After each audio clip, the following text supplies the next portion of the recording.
Hey there, Heather. Ho there. It's Jeff Cutter W. Welcome you to another Degrassism's Best of poll. Um, in this poll, I am going to tell you about the best characters from the 2008 graduating class. Not Paige's graduating class, not Emma's graduating class, but basically the Lakehurst graduating class, Darcy's graduating class, if you will. Now, you know some of these characters didn't graduate from Degrassi, but they are kind of lumped in to the graduating class because of THT guy. So logically, things were big. I actually had to delay the 2008 one because I went for three boys, three girls, but then I found out that, I have four guys who were good. And so I did a poll of who should be on the list, the third guy in. And one beat the other terribly. In fact, the guy who won that mini poll, two-person poll, actually took second in this poll. So anyway, for spoilers, Derek was victimized, but I think everyone hated on Derek. Anyway, the 2008 class, here's how it went down. Number 6 is Peter. I can kind of guess why. Because, Peter was a manipulative prick. Peter was not introduced to our screens for Degrassi until season 5 when he becomes the affection of Emma's eye. And Peter gets introduced to Degrassi by Emma saying, "Hi, Peter, I'm Degrassi. Welcome to Emma," or something like that. I don't know how he did, but yeah, Peter was close to Emma, but then he had his eyes on Manny and all that, and really wanted to be with Manny more than Emma, despite the fact that Manny was trying desperately to get Peter to be with Emma because Emma has an affection for him. Peter manages to get Manny drunk and knows about actress, and then she flashes him while he has his camera saying, "I'm going to be famous," and lifts her top. Peter is upset when Manny finds out about the topless video and decides to and smashes his camera. He says, "I want $3,000 for a new camera or else this video goes out to everybody." Manny scrambles to try to get the $3,000, which she does by canceling the cosmetic surgery, but it was a credit card. It wasn't, in cash. Peter said, "No cash, no way. And I'm going to release the video." So he does. And, Manny's embarrassed. Emma blasts Manny thinking that Manny wanted to steal Peter from her. But no, that's false. Once Emma finds out the truth, then she supports Manny. But, Peter gets little repercussions. The funny thing is that at the end of the two-parter that saw Manny get thrown out of her house, Peter is confronted by Miss Antzalakos, who calls him Peter Michael Stone at PMS. What the fuck? Anyway, so it says, and Peter's like, "Mom, please," and all that. So she's mad about him doing the video and all that. It's like, that's Peter's mom?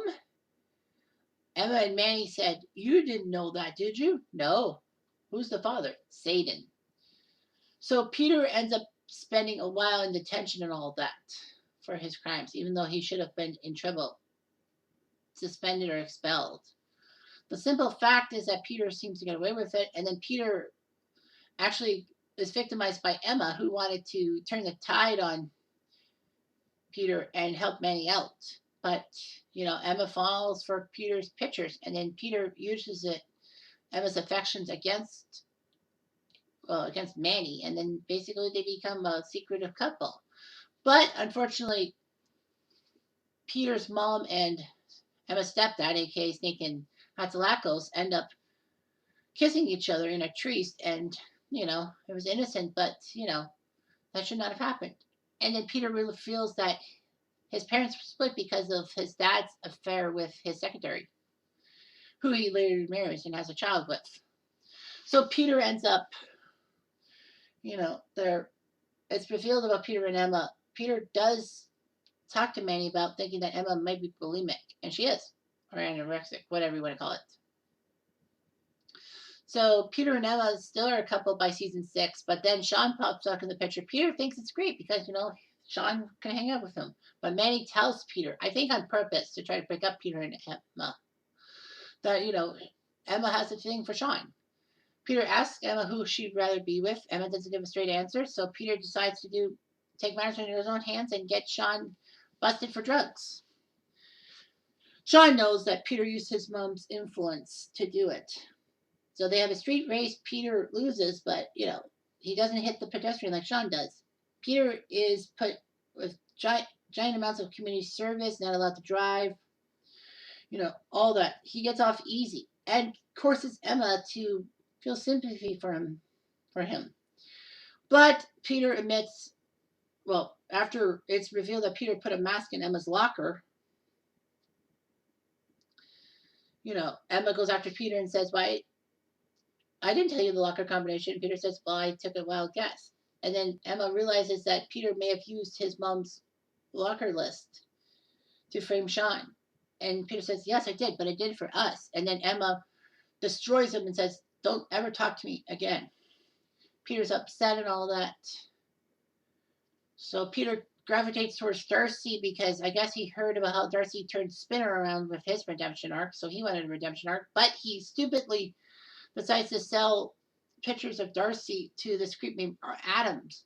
And it's like, what the hell? And then he manages to guilt Darcy in coming back to him, which is stupid. Peter should have been in deeper trouble than he was. Like, yeah, he was suspended. He was put in detention for his pictures of Manny. He should have been expelled.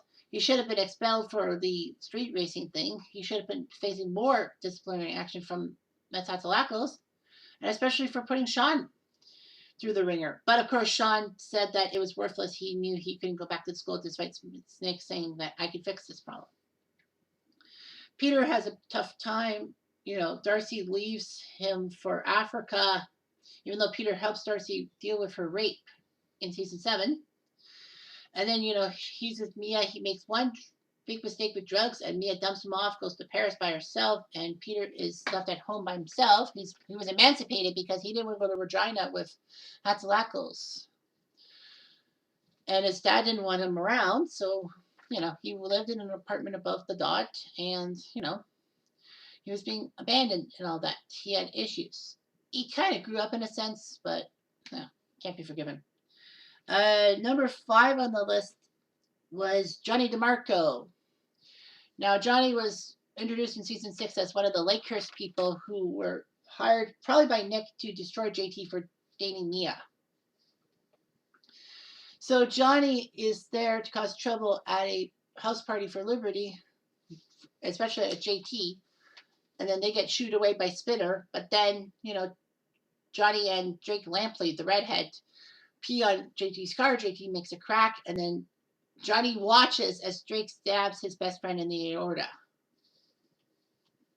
Johnny, of course, has the big guilt or all that, but I think that Johnny turned on Drake by going to the cops and all that. He was there, he witnessed it, but he didn't do anything. He didn't think that Drake Lampley would be that evil. So I think he probably got in trouble, but I think he got less of a trouble for spilling about Mr. Lampley. So it was revealed that Johnny had gone to Brad camp in season 7, where Darcy, because he felt bad for his for being involved in the stabbing of the Degrassi student. And Johnny did have some remorse. But Johnny was basically a bit of a problematic person. He was with Bruce the Moose, and, he was supposed to date Allie, but sent a picture of Allie topless to everybody in school, and it was like, what the heck is going on? Why, Johnny? Why?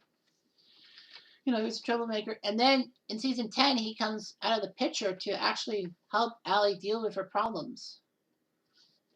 Because, Allie runs away from her parents for being strict and not willing to listen to her. He says, you can't run away from your problems. I kind of did, because my best friend stabbed someone from a rival school in a meaningless rivalry. So he basically said that, I hated myself for doing this. But I mean, yeah. So anyway. Yeah, I think it was the last time he was on the show. Anyway. Number 4 is Mia, speaking of. So anyway, so Mia was introduced in season 6. Yeah, season 6. She caught JT's attention. mostly because of Mia's 2-year-old Isabella. And, JT would have had a kid, but Liberty basically gave up the baby and gave up JT at all. So JT learns to appreciate Mia and Isabella and is gravitating towards her. Of course, making Liberty jealous. Unfortunately, Mia has a dark side because her ex-boyfriend Nick Mia to wanted Mia not to date someone from Degrassi. Nick was jealous. And Nick was the boyfriend before Lucas, who got Mia pregnant in the first place. So, anyway, you know, so she was involved in the rivalry somehow. She was upset that Liberty didn't show any emotion about JT dying. Mia is crushed. Her boyfriend died because of Lakehurst stabbing, getting revenge, allegedly, helping Nick out. Mia is not too happy and joins Emma's crusade to try to destroy Lakehurst for what they did to JT. So, yeah, I mean, she was grieving. I mean, she hated how Liberty pushed him away. And, her 2-year-old now doesn't have a father figure because Lucas doesn't really help out around the house. Mia wants to bring Isabella to a party with Lucas and get back together with Lucas, but Lucas doesn't feel involved. And Lucas tells them that that's not my kid, that's Mia's kid. And then Mia almost loses Isabella. She has to sign a surety or something like that and says that the father's not involved in her life. So basically, Lucas doesn't want to be a father. What an idiot. So Mia ends up, you know, going through it. Her mom wants to help Isabella out and get Mia to do a great senior year, which she does. She gets into a modeling agency, heads off for Paris, wants to live the Glamorous life. Peter tries to help her out, but fails miserably. Mia goes to, I guess, to Paris so that Isabella could be better and all that. And I mean, Isabella got better in a sense because, well, Lucas protected Isabella from Lucas's dad because he might be preying on her. So, Lucas does the right thing. Poor Mia, I wish we had better character development. Number 3 is Darcy. So Darcy was introduced. She actually was in season 4. People forget that, okay, season 5 she was with Spinner and all that. But no, she was in season 4. She actually was paid $5 by Toby to kiss Rick. Toby and Rick had that kissing bet, which Rick easily lost. But Toby paid her $5 to kiss Rick. Unfortunately, that gets Spinner and Jay upset at Toby. But little known fact is that Darcy was actually supposed to be Jay's little sister, but I guess they didn't want to go with that way. So anyway, Darcy was this goody-goody character. A lot of people with her religion and all that. She was part of the friendship club, the Christian club in season 5.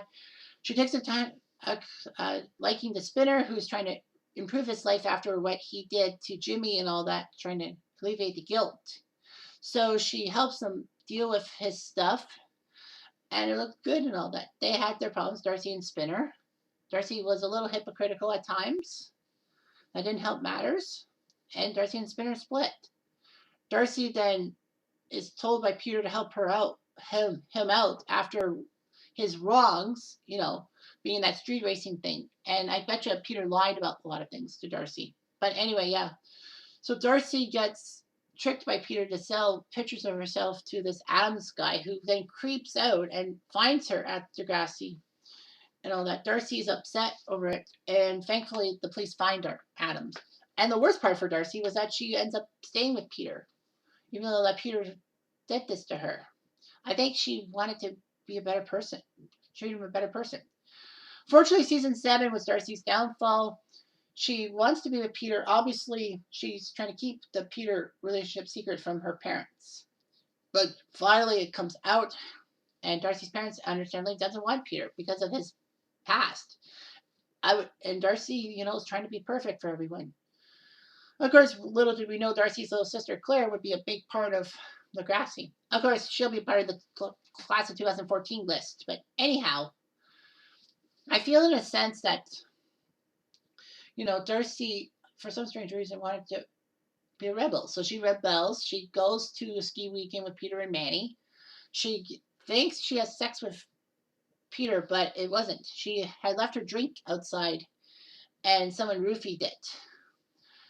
She finds out about the problems and basically goes into self-loathing, tries to kill herself a couple of times.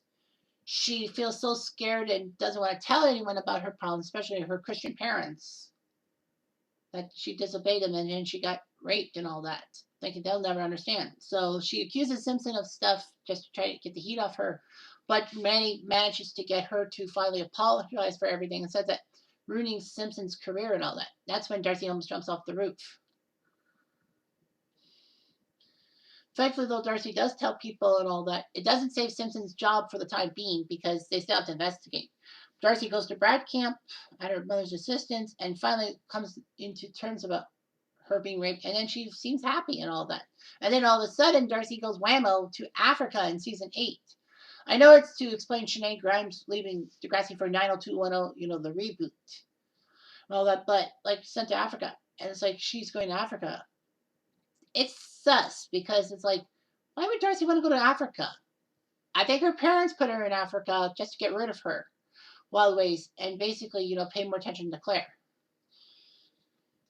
That's what I think. Anyway, number 2 is Danny. I'm actually shocked that you put Danny Van Sant number 2 on the list and not Darcy. Danny was introduced in season 4 as Liberty's annoying little brother who wanted to hang out with JT and become friends, which in a sense ruins JT's relationship with Toby as best friends. Danny just wanted to be around somebody. He was upset with JT and thinking that JT's going to steal Liberty from him. He spills the beans about JT and Liberty because JT's spending more time with Liberty than him. Danny, in a sense, was bullying Toby about his relationship with Rick, but in the end, JT does apologize. Danny doesn't. Idiot. So Danny basically is a troublemaker and all that. Liberty chews him out, and Danny helps JT out with Liberty. Of course, in season 5, Danny's told to take care of a computerized child, like a parenting class, and threatens them if they don't help him with this project, he's going to spill the guts about Liberty's pregnancy. JT pregnant Liberty. I think in a sense Liberty does admit her pregnancy. I think knowing that, the only way to get out of Danny's blackmail is to tell. And then he doesn't have any ammo. Although in the season 5 finale, Danny actually is close to Liberty because, Danny and Derek, good friends and all that until Derek sold Danny down the river in season 8. Ended up helping Liberty with her postpartum. Her parents says that there's nothing wrong with it, suck it up and all that shit. Then Danny becomes a decent character. He gets a little better. He gets into a few relationship with Leah and Jane, I would say it, but I can't remember. But he gets hosed over by Derek at the end. And at number 1 is Miss Jane Fawn. I don't know what her name is. Anastasia something, but yeah, there's a reason why she's Jane Fawn. And it's not a Jane Doe crap or crapola thing. The simple fact is that Jane was introduced, season 6 or 7? I can't remember if she was 6 or in season 7. I know she was in season 8 because she was introduced in season 8 as someone who was trying to make the football team, which Degrassi finally has a football team. The thing that worries me about that Degrassi football team is that the chef's the coach is like, hey, he's the principal. Isn't that like conflict of interest or whatever the crap you want to call it? So Jane wants to join the football team and be the kicker, saying that, she played rugby at Lakehurst. It's no big deal. So she becomes the kicker and all that. Unfortunately, she gets bullied by the other team members and no one helps her out, especially the chef. And then finally, when Jane is a hero of the game, Shep turns towards Jane, gravitates towards Jane, only when she's the hero. So Jane feels good about herself in a way, making it as a female football player in a male-dominated sport. And then all of a sudden, she has issues because her dad's back in her life and she doesn't know why she's having issues. But then she soon learns about her dad being abusive towards her, sexually abusive towards her, as in he would basically undress her like, she dressed funny, but then he would have his hand down his pants. You can kind of guess where I'm going with this. And it's learned that Jane actually changed her name from Anastasia Filelli, because she didn't want to associate herself with Lucas, because Lucas is a terrible father to Isabella. So Lucas aside, Jane finally learns about this, and Lucas wants to be near his dad, and Jane tells Lucas about all this stuff, and makes Lucas realize that their dad is a terrible person, and vows not to let his dad come in near Isabella because she might get hurt.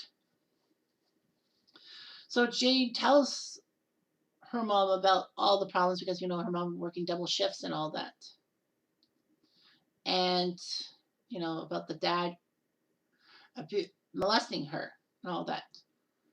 Lucas finally comes into the picture and learns to be a better person because of Jane, and tells Jane he felt terrible for how he turned a blind eye to it. But Jane forgives him basically by saying that you're here now helping me, and we're just kids. Fair enough. And then Lucas disappears. It's like, what the hell? I wish we had a Lucas redemption song or something like that. But of course, Jane gets into a relationship with Spinner and all that.